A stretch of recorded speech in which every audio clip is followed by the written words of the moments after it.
नमस्कार। आप सुन रहे हैं मोहन राकेश की लिखी कहानी वारिस।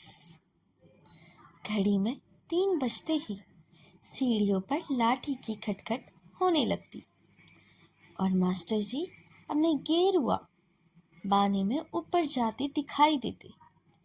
खटखट आवाज़ सुनते ही हम भागकर बैठक में पहुंच जाते और अपनी कॉपियां और किताबें ठीक करते हुए ड्योढ़ियों की तरफ देखने लगते। घड़ी 3 बजा चुकी होती तो उनके ऊपर पहुंचते पहुंचते बजा देती। मैं बहन के कान के पास मुंह लेकर जाकर कहता 1 2 3 और मास्टर जी बैठक में पहुंच जाते। अगर घड़ी उनके वहां पहुंचने से 2-3 मिनट पहले 3 बजा चुकी होती तो वे उस पर शिकायत की एक नजर डालते, भरकर रखते हुए गिलास में से 2 घुट पानी पीते और पढ़ाने बैठ जाते। मगर बैठकर भी तो एक बार उनकी नज़र ऊपर हमारी दीवार की घड़ी की तरफ उठती, फिर अपने हाथ पर लगी हुई बड़े गोल डायल की पुरानी पीली सी घड़ी पर पड़ती और वे हाँ और त्वह की आवाज़ में अपना असंतोष प्रकट करते, जाने अपने प्रति, अपनी घड़ी के प्रति या हमारी घड़ी के प्रति। हमें मैट्रिक की परीक्षा देनी थी और वे हमें पढ़ाने के लिए आती थी। बहन मुझसे 1 साल बड़ी थी, मगर उससे उसी साल ABC से अंग्रेजी सीखी थी। मैं भी अंग्रेजी इतना नहीं जानता था कि बिना हिचकिचाए कि वंडरफुल के ये हिस्से बता देता। WANDOR WAW and wonderful master ji कविता बहुत उत्साह के साथ पढ़ाते थे। वे टेनिसन, ब्राउनिंग और स्कॉट की पंक्तियों की व्याख्या करते हुए जैसे कहीं और ही पहुंच जाते थे। उनकी आंखें चमकने लगती और दोनों हाथ हिलने लगते। भाषा उनके मुंह से निकलती थी जैसे खुद कविता कह रही हूँ। मुझे कई बार कविता की पंक्ति तो मुझे समझ में आ जाती, उनकी व्याख्या समझ में नहीं आती। मैं मेज के नीचे से बहन के टखनों पर ठोकर मारने लगता। ऊपर से चेहरा गंभीर बनाए रहता। ठोकर मारना इसलिए ज़रूरी था कि अगर मैं उसे ध्यान से पढ़ने देता तो वह बीच में मास्टर जी से कोई सवाल पूछ लेती, जिससे जाहिर होता था कि बात उसकी समझ में आ रही है और इस तरह अपनी हतक होती थी। कविता पढ़ाकर मास्टर जी हमसे अनुवाद करते। अनुवाद के पैसेज वे किसी किताब में से नहीं देते थे, ज़बानी लिखवाते थे। उनसे कई बड़े बड़े शब्द होते जो अपनी समझ में नहीं आते, वे लिखाते। भावना जीवन की हरियाली है। भावना विहीन जीवन एक मरुस्थल है जहाँ कोई अंकुर नहीं फूटता। हम पहले उससे भावना की अंग्रेजी पूछते, फिर अनुवाद करते। Sentiment is life in one diesel.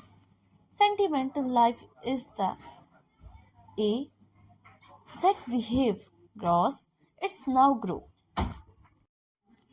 बहन संशोधन करती कि डज नाउ ग्रो नहीं, डू नाउ ग्रो होना चाहिए। ग्रॉस सिंगुलर नहीं प्लूरल है। मैं उसके हाथ पर मुक्का मार देता कि कल ABC सीखने वाली लड़की आज मेरी अंग्रेजी दुरुस्त करती है। वह मेरे बाल पकड़ लेती कि 1 साल छोटा होकर यह लड़का अपनी बड़ी बहन के हाथ पर मुक्का मारता है। मगर अब मास्टर जी फैसला कर देते कि डू नाउ ग्रो नहीं, डस नाउ ग्रो ठीक है। तो मैं अपनी अंग्रेजी की शान पर फूल उठता और बहन का चेहरा लटका जाता। हालांकि मारपीट के मामले में टट मुझी को ही पड़ती। मास्टर जी के आने का समय जितना निश्चित था, जाने के समय उतना ही अनिश्चित था।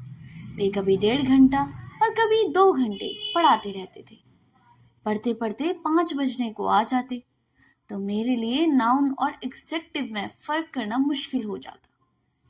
मैं जमाइया लेता और बार बार उब कर घड़ी की तरफ देखता। मगर मास्टर जी उस समय पॉस्ट पार्टिसिपल और परफेक्ट पार्टिसिपल जिससे चीजों के बारे में जाने की क्या क्या बात रहे होते। पढ़ाई हो चुकने के बाद वे 10 मिनट हमें जीवन के संबंध में शिक्षा दिया करते। वे 10 मिनट बिताना मुझे सबसे मुश्किल लगता था। वे पानी के छोटे छोटे घूंट भरते और जोश में आकर सुंदर और असुंदर के विषय में भी जाने क्या क्या कहते रहते, और मैं अपनी कॉपी घुटनों पर रख उसमें लिखने लगता। सुंदर मुंदरियो हो, तेरा कौन बेचारा हो, दुल्ला भट्टी वाला हो। बहन का ध्यान भी मेरी कॉपी पर होता, क्योंकि वह आंख के इशारे से मुझे यह सब करने से मना करती। कभी वे इशारे से धमकी देती कि मास्टर जी मेरी शिकायत कर देगी। मैं आंखों ही आंखों में उसको खुशामद कर लेता। जब मास्टर जी का सबक खत्म होता और उनकी कुर्सी चैक की आवाज करती हुई पीछे को हटती, तो मेरा दिल खुशी से उछलने लगता। सीढ़ियों पर खट खट आवाज समाप्त होने से पहले ही मैं पतंग और डोर लिए वही अपने ऊपर के कोठरी पर पहुंच जाता और ओ आइबो काटा का नारा लगा देता। मास्टर जी के बारे में हम ज्यादा नहीं जानते थे, यहाँ तक कि उनके नाम का भी हमें पता होता नहीं था। एक दिन अचानक ही वे पिताजी के पास बैठक में आ पहुंचे थे। उन्होंने कहा था कि एक भी पैसा न होने पर वे बहुत तंगी में हैं, मगर वे किसी से खैरात नहीं लेना चाहते, काम करके रोटी खाना चाहते हैं। उन्होंने बताया उन्होंने कलकत्ता यूनिवर्सिटी से BL किया है और बच्चों को बांग्ला और पंजाबी भी पढ़ा सकते हैं। पिताजी हम दोनों की अंग्रेजी की योग्यता से पहले से आतंकित थे, इसलिए उन्होंने उसी समय से उन्हें हमें पढ़ाने के लिए रख लिया। कुछ दिनों बाद वे उन्हें और ट्यूशन दिलाने लगी। वे मास्टर जी ने मना कर दिया।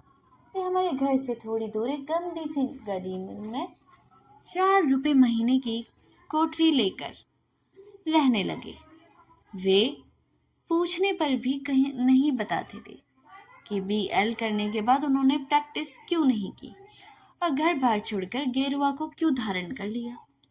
वे बस उत्तेजित से पढ़ाते और उसी में उज्जत से उठकर चले जाते। एक दिन घड़ी के 3 बज आए तो हम लोग रोज की तरह भागकर बैठक में पहुंच गए और दम साध कर अपनी अपनी कुर्सी पर बैठ गए। मगर काफी समय गुजर जाने पर सीढ़ियों पर खट खट की आवाज नहीं सुनाई दी।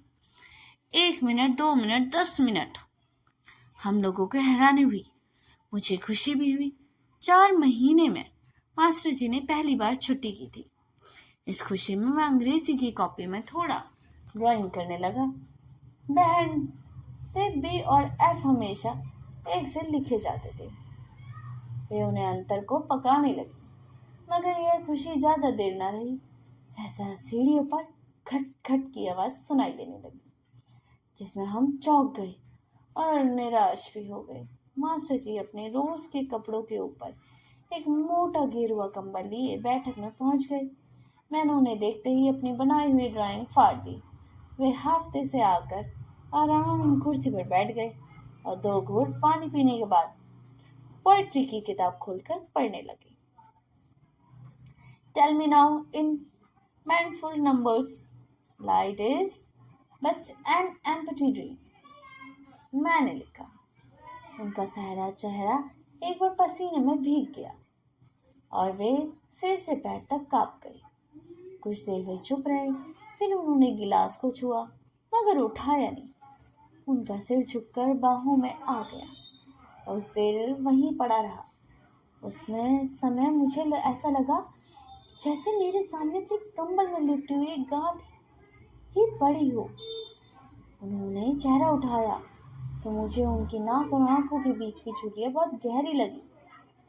उनकी आंखें झपकती और कुछ देर बंद ही रहती, फिर जैसे प्रयत्न से खुलती, वे होठों पर जबान फेरकर फिर पढ़ाने लगते। For the soul is dead their symbols, and things are now what they say. मगर उनके साथ उनका सिर फिर झुक जाता। मेरी डरी हुई सी नजर से बहन की तरफ देखा। मास्टर जी, आज आपकी तबीयत ठीक नहीं है, बहन ने कहा। आज हम और नहीं पढ़ेंगे। नहीं पढ़ेंगे, यह सुनकर मेरे दिल में खुशी की लहर दौड़ पड़ी, मगर उस हिलती हुई गठरी को देखकर भी डर लग रहा था। मास्टर जी ने आंखें उठाई और धीरे से कुछ कहा। फिर उन्होंने पुस्तक की तरफ हाथ बढ़ाया तो बहन ने पुस्तक खींच ली। कुछ देर मास्टर जी हम लोगों की तरफ देखते रहे, जैसे हम उनके बहुत दूर बैठे हो और वे हमें ठीक से पहचान ना पा रहे हो। फिर एक लंबी सांस लेकर चलने के लिए उठ खड़े हुए। पूरे 4 सप्ताह में वो टाइफाइड में पड़े थे। उस दिनों मेरी ड्यूटी लग गई थी। मैं कोठरी में जाकर उन्हें सूप वगैरह दे आया करूं। वैद्य जी के पास जाकर उनकी दवाई अवाई भी मुझे लेनी होती है। मेरा काफ़ी समय उनकी कोठरी में बिताता। वे अपने कंबल में लिपटकर चारपाई पर लेटे हुए हाय हाय करते रहे और मैं ऊपर से नीचे मुड़ते हुए कंबल में रोए को देखता रहता। कभी मिट्टी के फर्श पर या शाही पड़ी हुई दीवारों पर उंगलियों से तस्वीरें बनाने लगता। कोठरी निहायत पोसियात थी। उसमें चारों तरफ से पुरानी सीलन की गंध आती रही। दीवारों पर प्लास्टर जगह जगह से उखड़ गया था और कुछ जगह उखड़ने की तैयारी में ईंटों से आगे को उभर आया था। मुझे उस पर प्लास्टर में तरह तरह के चेहरे नजर आते। प्लास्टर का कोई टुकड़ा झड़कर खप से नीचे आ गिरता तो मैं ऐसे चौंक जाता, जैसे मेरी आंखों के सामने किसी मुर्दा चीज में जान आ गई हो। कभी मैं उठकर खिड़की के पास चला जाता तो खिड़की की सलाखों की जगह पास के टुकड़े लगे थे। गली से उठते हुए भयानक दुर्गंध से दिमाग फटने लगता। वह गली जैसे शहर का कूड़ा घर थी। एक मुर्गा गली के कूड़े को अपने पैरों से बिखेरता रहा और हर 8-10 मिनट में के बाद जोर से बांग दे देता। मास्टर जी के पास ज्यादा सामान नहीं था, पर जो कुछ भी था उसे देखने को मेरे मन में बहुत उत्सुकता रहती थी। एक दिन जब थोड़ी देर के लिए मास्टर जी की आंख लगी तो मैंने कोठरी के सारे सामान की जांच कर डाली। कपड़ों के नाम पर वही चंद चितड़े थे जो हम उनके शरीर पर देखा करते थे। डंडे और कमंडल के अतिरिक्त उनकी संपत्ति में कुछ पुरानी फटी हुई पुस्तकें थी, जिसमें से वे केवल भागवत गीता का शीर्षक ही मैं पढ़ सका। शेष पुस्तकें बांग्ला में थी। एक पुस्तक के बीच में एक लिफाफा रखा था जिस पर 7 साल पहले की हावड़ा और मिदनापुर की मोहरें लगी थी। मैं डरते डरते लिफाफे से पत्र निकल गया और यह भी बांग्ला में था। बीच में कोई कोई शब्द अंग्रेजी के था। Standard means over confident, disgusting, hello. मैंने जल्दी से पत्र वापस लिफाफे में रख दिया। पुस्तकों के अतिरिक्त कुछ पुराने और नए फुल स्केप कागज थे जिन पर बांग्ला और अंग्रेजी में बहुत कुछ लिखा हुआ था। वे कागज अभी भी मेरे हाथों में ही थे। मैं मास्टर जी की आंखें खुल गई और वे खांसते हुए उठकर बैठ गए और मैं कांपते हुए हाथों से कागज रखने लगा। वो पहले मुस्कुराए, फिर हंसने लगे। इन्हें इधर ले आओ, वे बोले। मैं अपराधी की तरह कागज लिए हुए उनके पास चला गया। उन्होंने कागज मुझसे ले लिए और मुझे पास बिठाकर मेरी पीठ पर हाथ फेरने लगे। जानते हो इन कागजों में क्या है? उन्होंने बुखार के कारण कमजोर आवाज में पूछा। नहीं, मैंने सिर हिलाया। यह मेरी सारी जिंदगी की पूंजी है, उन्होंने कहा और उन कागजों को छाती पर रखे हुए लेट गए। लेटे लेटे कुछ देर उन्होंने उथल पुथल देखते रहे। फिर उन्होंने उन्हें अपनी दाईं और रख लिया। कुछ देर वे अपने खोए रहे और जाने पर क्या सोचते, फिर बोले, बच्चे, जानते हो मनुष्य क्यों जीवित रहना चाहता है? मैंने सिर हिला दिया कि नहीं जानता। अच्छा, मैं तुम्हें बताऊंगा कि मनुष्य क्यों जीवित रहना चाहता है और कैसे जीवित रहता है। मैं तुम्हें और भी कुछ बताना चाहता हूँ, मगर अभी तुम बहुत छोटे हो। जरा बड़े होते तो खैर। अब भी जो कुछ बता सकता हूँ जरूर बताऊंगा। तुम मेरे लिए मेरे बच्चे की तरह हो। तुम दोनों ही मेरे बच्चे हो। उन्होंने मेरा हाथ पकड़ लिया। मेरा दिल बैठने लगा कि वो जो कुछ बताना चाहते हैं उसी समय न बताने लगे, क्योंकि मैं जानता था कि वे जो कुछ भी बताएंगे वह ऐसी मुश्किल बात करेंगे कि मेरी समझ में नहीं आएगी। समझने की कोशिश करूंगा, जो कई मुश्किल शब्दों के अर्थ सीखने पड़ेंगे। मेरा अनुभव कहता है कि शब्द खुद जितना मुश्किल होता है उसके हिस्से उससे भी ज़्यादा मुश्किल होते हैं। हिच्चों में मैं बहुत घबराता था, मगर उस समय उन्होंने कुछ नहीं कहा, सिर्फ मेरा हाथ पकड़कर लेटे रहे। ये कहानी का भाग 1 है। आगे की कहानी हम कल सुनेंगे। तब तक के लिए धन्यवाद।